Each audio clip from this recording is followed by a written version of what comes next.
Hello, and welcome to a beginner's guide to roller coasters. If you haven't already seen part 3, the link is in the description. Today, we will be talking about the various types of roller coasters that can be found all over the world. What most people don't know about roller coasters is that there are different versions of roller coasters that all have multiple unique differences.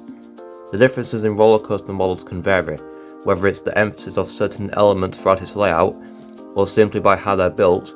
All roller coasters are designed for the collective purpose, which is to give its riders a fun and thrilling experience. Some coaster models stand out more than others, which brings me to our first example of a unique coaster model, the dive coaster. Dive coasters, or dive machines, are roller coasters that focus heavily on featuring an enormous vertical drop. Dive coasters are usually built by Swiss manufacturer Bolger & Mabillard. As well as this, dive coasters feature relatively small ride vehicles, which usually consist of 2 or 3 rows per train. However, to increase the capacity, B&M designed the dive coaster trains so that instead of being long, they are wide, resulting in an average capacity of 16 to 20 riders per train.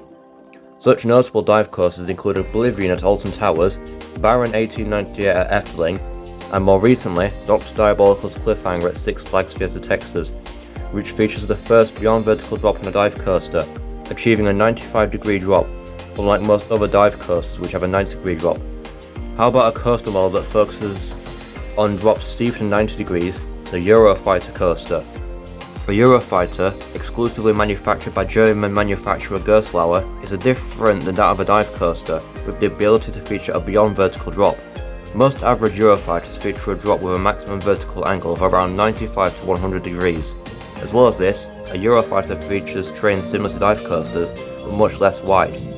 Well-known Eurofighter coasters include Solar Ride at Fort Park, Speed No Limits at Oakwood Theme Park, and Takabisha at Fuji-Q Highland, which features a 121-degree drop, making it one of the steepest roller coasters in the world.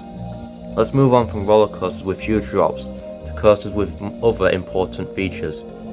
One of the most technologically advanced roller coaster models of the modern age has to be the multi-dimensional coaster. A multi-dimensional coaster, built by Swiss manufacturer Intamin, is not necessarily an extreme ride, but is more of an immersive storytelling experience. Multi-dimensional coasters can feature a wide variety of track elements that utilize machinery to function, such as the drop track, a section of track that drops downwards at a height of around 15 to 20 feet, the turntable, which is a flat section of track that can rotate 360 degrees, and the switch track, which is technically 2 track sections that literally switch places on a certain section of the ride, allowing the ride vehicle to travel in a different direction.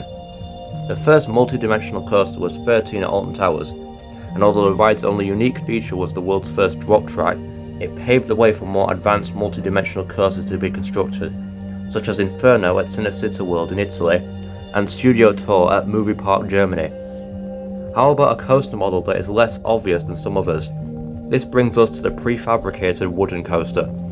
A prefabricated wooden coaster, also built by Intamin, is almost exactly like a traditional wooden coaster. However, instead of the ride's track being fabricated on site before being installed in place, a prefabricated wooden coaster's track is made in a factory, using machinery to cut the track to shape, allowing the track to be more precise than a normal wooden coaster. Only 4 prefabricated wooden coasters were ever built: El Toro at Six Flags Great Adventure in the USA, Colossus Kampf der Giganten at Heidi Park in Germany, Boulder at Liseberg in Sweden, and T-Express at Everland in South Korea. The next coaster model I want to talk about is the Inverter Coaster. An inverter coaster delivers a completely different experience than that of a regular sit-down coaster. Instead of sitting in a ride vehicle with a train above the track, the ride vehicle is below the track, making you feel as if you have been suspended in mid-air. The world's first inverter coaster was built by B&M, and it was known as Batman the Ride, which opened at Six Flags Great America in 1992. Only 2 manufacturers still build versions of the inverter coaster to this day: B&M with their inverter coasters, and Vekoma with their new suspended thrill coasters. But what about a similar and yet completely different type of coaster, the flying coaster? The flying coaster was originally manufactured by Dutch manufacturer Vekoma, and they labelled it as the Flying Dutchman coaster. However, the Flying Dutchman had an assortment of technical issues when operating, and as such, only 4 Flying Dutchmans were ever built. The most recent Flying Dutchman to be built was Firehawk, which opened at Kings Island in 2007. but then Firehawk closed permanently in 2018. Nowadays, the flying coaster is built mainly by B&M, with the exception of Italian manufacturer Zampola's Volare coaster and Fly at Fantasyland, which was built by Vekoma in 2020. But what exactly is a flying coaster? At first glance, a flying coaster looks a lot like a normal inverter coaster. However, when you see the ride vehicle, you'll notice that this is something different entirely. Unlike inverter coasters where you sit down in the train below the track, the ride vehicle tilts 90 degrees backwards to the point where you are facing the ground. The ride does this to make its riders feel as if they are truly flying, hence the name flying coaster. What if I told you that there are roller coasters out there that combine wood and steel in the ride structure? They are actually real and are known as hybrid coasters. Unlike most roller coasters which are either made of wood or steel, a hybrid coaster is made out of both at once.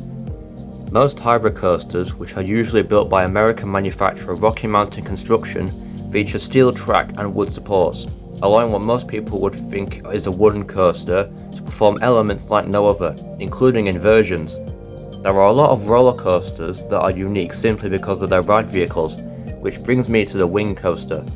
A wing coaster, otherwise known as a ring rider, is a roller coaster where the seats of the train are on both sides of the track, rather than above or below the track. Wing coasters are usually built by B&M, and the first wing coaster to be built was Raptor, which opened at Gardaland in Italy in 2011. But then you may be wondering what ride this is. This is what's known as the Fourth Dimension Coaster. The Fourth Dimension Coaster was originally created by American manufacturer Aerodynamics, and unlike a regular wing coaster, Fourth Dimension coasters have seats that can rotate 360 degrees forwards and backwards, allowing the riders to experience more inversions than there are on the ride's track. The first Fourth Dimension coaster was X2 at Six Flags Magic Mountain in 2001, but the construction of this ride would lead to the bankruptcy of Aerodynamics later that year. However, another American manufacturer, S&S Sansei Technologies, would purchase parts of Aerodynamics, including the patent for the Fourth Dimension coaster. Since then, 2 more Fourth Dimension coasters have been built, Ijunaika at Fuji-Q Highland in Japan, and Dinoconda at China Dinosaurs Park in China. There are various ways the trains on a roller coaster can be modified, turning it into a completely different coaster model, such as the stand-up coaster. A stand-up coaster is very similar to a regular sit-down coaster, but instead of sitting down, you are literally standing up on the ride vehicle, providing a new twist on sit-down coasters. The only 3 companies that ever manufactured stand-up coasters were B&M, Intamin, and Japanese manufacturer Togo. Sadly, neither of them sell stand-up coasters anymore. The last stand-up coaster to be built was a B&M stand-up coaster known as Georgia Scorcher, which opened at Six Flags Over Georgia in 1999. There are literally hundreds of coaster models out there, including the spinning coaster, which has trains that rotate 360 degrees horizontally, floorless coasters, which are like sit-down coasters but the floor of the trains have been removed, hence the name floorless coaster, and the bobsled coaster, which unlike most other coasters doesn't have any rails but has half-pipe shaped track to simulate riding a bobsled down a mountain. More coaster models can be found on Roller Coaster Database. But now it's time for the part of the video where I ask you the inverted question to test how much you have learned from this video. The question is, what was the first unique element to be found on an Intamin multi-dimensional coaster?